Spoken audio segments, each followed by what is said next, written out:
We are now going to learn how to draw molecular orbital diagrams for diatomic molecules that involve atoms in the second row of the periodic table.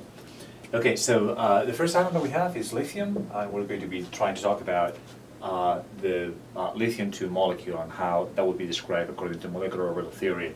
The first thing that we do is write the electronic configuration, which is this, okay, for each one of the atoms. And then we draw the molecular orbital diagram. This is an energy axis. And then we put the orbitals of the atoms to the left and the right of the diagram.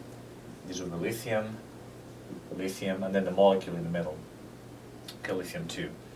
Let me redraw this so that it's a little bit more clear. Okay? All right, so that would be the 1s orbital, there would be the 2s orbital, higher energy than the 1s orbital. That's the 1s orbital, should be at the same level as the other side, and the 2s orbital. The electronic occupations are going to be 1s2, and then 2s1, 1s2, and 2s1. Okay, so according to molecular orbital theory, what these atomic orbitals are going to do is just mix to generate molecular orbitals. We actually have seen how this works for the case of hydrogen and for the case of helium. Okay, it should be right on top of each other, like that. Alright, that will be the sigma 1s, sigma star 1s. And then these 2s orbitals are going to mix exactly the same as the 1s orbital. They're not very different, they're just a little bigger orbitals.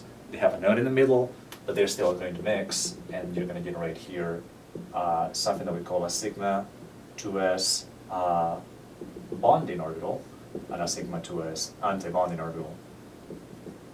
Okay, so what we do next is we write we fill these molecular orbitals with electrons, and you're going to have a total of 3 and 3, 6 electrons. So we just have to put those electrons in the lower energy molecular orbitals. You can have 2 in the sigma 1s bonding, 2 in the sigma 1s anti-bonding, and then 2 right here. Okay, so that will be the molecular orbital diagram for the molecule of lithium-2. And then what we can do here is try to write what the bond order is.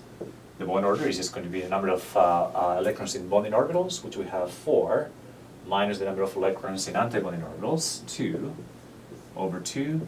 That's a bond order of 1. Okay, so that would be what we have for lithium-2. We can go ahead and try to do beryllium-2. And in beryllium-2, what you actually can have is that the electronic configuration of the atoms is this helium and then 2s2.